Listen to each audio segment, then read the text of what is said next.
नमस्कार दोस्तों, हमारी आज की इस कहानी का नाम है बंटवारा। जैसे ही घर के दोनों बेटे मोहन रमेश घर आए तो उनका मन खुश हो गया। घर में पकवानों की खुशबू हर तरफ फैली हुई थी, खासकर मालपुओं को, जो बता रही थी कि आज अम्मा बहुत खुश है, क्योंकि अम्मा जब भी बहुत खुश होती तब अपने हाथ से मालपुए जरूर बना कर खिलाती है। तभी मोहन की बेटी तनु दौड़ती हुई आई। मोहन ने उसे गोद में उठा लिया। अपनी 3 वर्षीय बेटी को लाड़ कर मोहन ने पूछा, अम्मा कहाँ है? 3 वर्षीय बच्ची ने रसोई घर की तरफ इशारा किया तो दोनों भाई रसोई की तरफ चल दिए। देखो तो अम्मा चूल्हे पे मालपुए तल रही थी। वही बड़ी बहू सरिता अम्मा की मदद करा रही थी। अम्मा को देखते ही मोहन बोला, अरे ये क्या अम्मा, आज तुम खाना बना रही हो? तुम्हारी आराम करने की उम्र है और घर में दो दो बहू है तो काहे तुम परेशान हो रही हो? उसकी तरफ देखते हुए अम्मा ने अपने पल्लू को अपना पसीना पूछकर कहा, अरे आज तो मैं बहुत खुश हूँ। आज मैं तुम लोग को अपने हाथ से मालपुए बनाकर खिलाऊंगी। तुम लोगों को बहुत पसंद थे ना बचपन में। अम्मा जी खुशी में दोहरे हुए जा रहे थे। अच्छा, ऐसा क्या खजाना मिल गया अम्मा? जब से उस विवाहित जमीन का फैसला हुआ है तब से अम्मा फूले न कृपया जा रही थी। मोहन ने कहा, हाँ वो तो है, एक बात और भी। वो क्या है अम्मा? अरे थोड़ा सब्र तो करो, पहले खाना खा लो, उसके बाद बताती हूँ। चलो तुम दोनों हाथ मुंह धो लो और गर्मा गर्म खाना खा लो, बहुत थक गए होंगे। फिर सरिता की तरफ देखकर बोली, अरे वो पहुरिया, छोड़ सारा काम, पहले मेरे बेटे को गर्मा गर्म खाना तो परोस दे। अम्मा की बात सुनकर सरिता अपना काम छोड़ पहले थालियाँ लगाने लगी। मोहन तो बाहर आ गया, लेकिन रमेश रसोई में ही खड़ा रहा। उसे देखकर अम्मा ने कहा, अरे रमेश, जा तू भी मुंह धो ले, खाना खा ले, भाभी अभी खाना परोस रही है। अम्मा की बात सुनकर रमेश बोला, अम्मा रजनी कहाँ है? वो तुम लोगों की मदद नहीं करा रही है? उसका नाम सुनते ही अम्मा का मुंह कसैला हो गया। वो चिढ़ते हुए बोली, वो कहाँ होगी महारानी, परी होगी अपने मोबाइल में अटाले के हाथ लेके। अम्मा की बात सुनकर रमेश अपने कमरे में आ गया। देखा तो अम्मा की बात सच थी। रजनी हाथ में मोबाइल लेकर बेसहारा पड़ी हुई थी। उसे देखकर रमेश बोला, रजनी तुम यहाँ मोबाइल में लगी हो? वहाँ अम्मा और भाभी अकेले रसोई में काम कर रही है। अरे कुछ दिनों के लिए आती हो, उसमें भी क्या तमाशा करती हो? थोड़ी मदद तो करा देती उन लोगों की। रजनी उसे देखकर अनदेखा करते हुए बोली, मुझसे नहीं होता ये सब काम, जल्दी से पैसे ले और चलो यहाँ से। गाँव में मुझसे सांस भी नहीं ली जाती। कैसी बात कर रही हो तुम? शहर जाकर बड़ी शहर वाली हो गई हो, पैदाइशी तो गाँव में है ना तुम। और जरा आवाज़ धीरे करके बोलो, कोई सुन लेगा तो क्या सोचेगा? रमेश उसे समझाते हुए कहा, पर वो आज आवाज़ को तेज करते हुए बोली, सुनता है तो सुन लेने दो, मुझे कोई फर्क नहीं पड़ता। वो लोग भला माने चाहे बुरा, इन लोगों को माना कर रखने मुझे क्या फायदा? कह देती हूँ अपना हिस्सा लो और शहर चलते हैं, मैं यहाँ ज़्यादा दिन नहीं रुकने वाली। कहते हुए रजनी वापस अपने मोबाइल में लग गई। देखकर रमेश भी अपना माथा पीट लिया। जानता था कि उसे समझाने का कोई फायदा नहीं है, इसलिए अपने हाथ मुंह धोकर बाहर आकर खाने बैठ गए। इधर अम्मा को भी सब बातें सुनाई दे रही थी। उसकी बात सुनकर अम्मा का मन कसैला हो गया। रजनी का मायका पास के गांव में ही था। अम्मा जी खुद उसे पसंद करके उसकी शादी रमेश से करवाई थी। वो शुरू से ही ऐसी काम चोर रही है, पर फिर भी अम्मा और सरिता ने उसे संभाल लिया। अम्मा जी ने शादी की शुरुआती दिनों में उसे रमेश के साथ शहर भेज दिया। तब से उसे शहर की ऐसी लत लगी कि गाँव में आते उसकी जान निकलती थी। एक बार गाँव में अम्मा जी के पति की जमीन पे उसके रिश्तेदारों ने जबरदस्ती कब्जा कर लिया। उसके लिए उन्होंने काफी पुलिस वालों के चक्कर लगाए, लेकिन काम बन न सका। आखिर रिश्तेदार काफी दमक थे। अब उनसे जमीन निकलवानी थी तो सरकारी लोगों को घूस मांगी और घूस ने 15 लाख रुपए मांग गए, पर वो पूरी जमींदारी उठा रहे थे। जमीन उन लोगों को नाम वापस करवा देंगे। अगर 15 लाख रुपए देकर 70 लाख रुपए की जमीन बचती है तो क्या हट जाए। इसलिए अम्मा और दोनों बेटे लग गए पैसों का बंदोबस्त करने में। काफी कोशिश के बावजूद भी सिर्फ 5 लाख रुपया बंदोबस्त हो पाया, बाकी के पैसों का बंदोबस्त हो ना सका। ऐसे में रमेश ने आइडिया सुझाया कि क्यों न दोनों बहू के गहने गिरवी रखकर पैसे बंदोबस्त कर दिया जाए। जब घर का इस बारे में बात की तो सरिता तो पैसे देने को तैयार हो गई, लेकिन रजनी का नुकुर हो करने लगी। जब अम्मा ने उसे डांट कर कहा तो तब अम्मा को जवाब देती हुई बोली, अम्मा जी काहे के गहने मांग रही हो आप? भला मैंने ठेका ले रखा है आपकी जमीन जायदाद को बचाने का? उसकी बात सुनकर सब लोग हैरान हो गए। तब अम्मा ने कहा, देख छोटी बहुड़िया, हम तेरे माता पिता के दिए हुए गहने नहीं मांग रहे, पर हमने जो गहने चढ़ाए हैं ना वही दे दे। जब जमीन हाथ में आ जाएगी तो उसे बेचकर तेरे गहने वापस मरवा देंगे। उसकी बात सुनकर रजनी तुनकते हुए बोली, काहे के गहने अम्मा जी?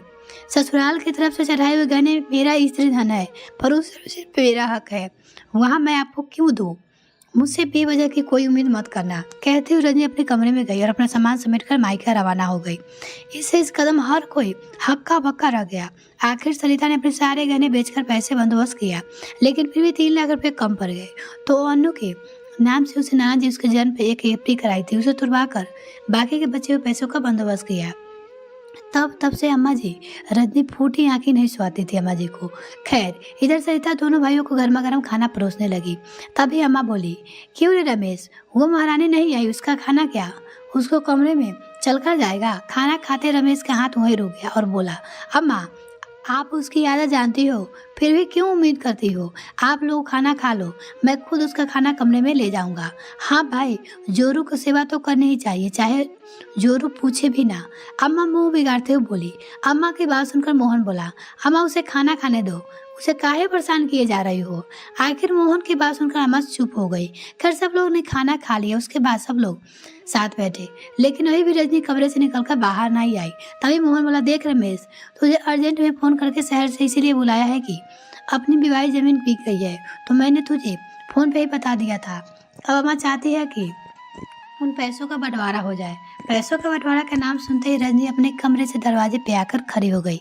अम्मा ने मोहन की तरफ देखा और इशारा किया, ले देख आ गई। पर मोहन कुछ नहीं बोला, बल्कि वो अम्मा से बोला, हाँ वो अम्मा, बताओ क्या चाहती हो तुम, कैसे बंटवारा करना है? उसकी बात सुनकर अम्मा कुछ कहती उससे पहले ही रजनी बोली, भाई जी, इसमें पूछने की क्या बात है? 2 हिस्से तो होने हैं, आधा आपका और आधा इनका। इसके लिए बेवजह आप लोगों ने हम लोगों को बुला लिया।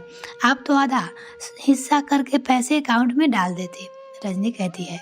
उसकी बात सुनकर अम्मा बोली, क्यों भाई, आधा आधा हिस्सा क्यों? मेरे हिस्से का क्या? उसे तो पचा जाना चाहते हो? ये बुढ़िया किसके हिस्से में है वो भी बता दे।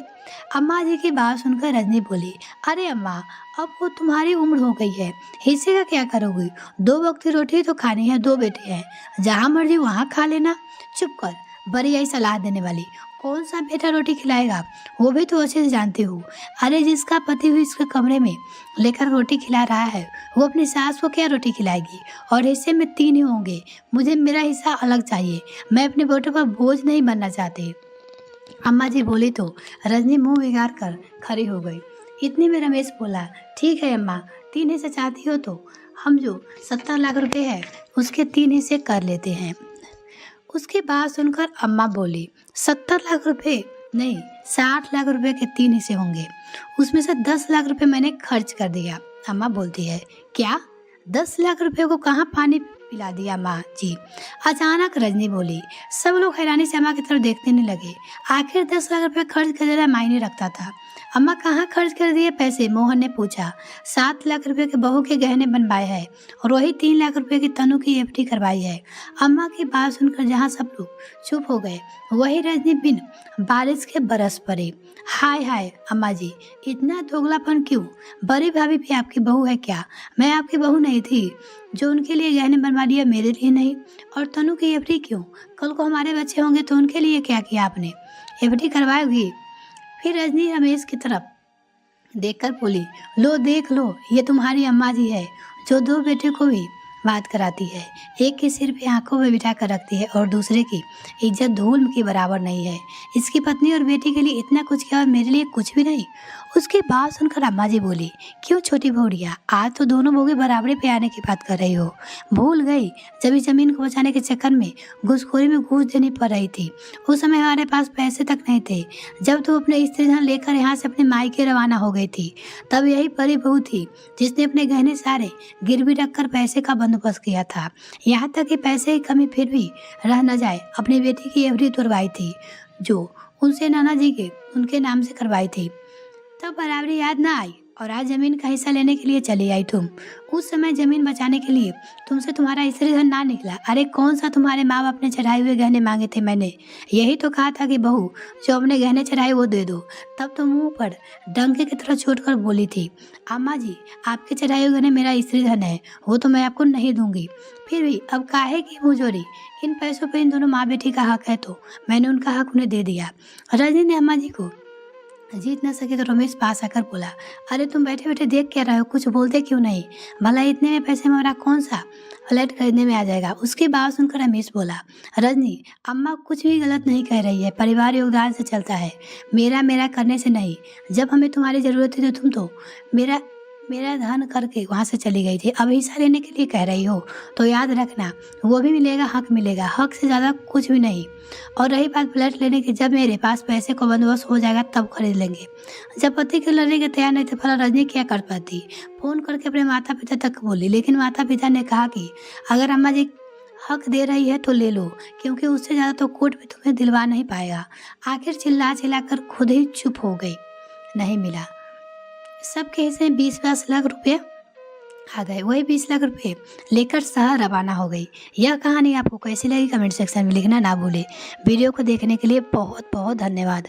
अगर आपने अभी तक चैनल को सब्सक्राइब नहीं किया तो प्लीज़ सब्सक्राइब कीजिए तथा साथ ही बेल आइकन प्रेस करें ताकि आने वाली वीडियो का नोटिफिकेशन सबसे पहले आपको मिल सके। धन्यवाद।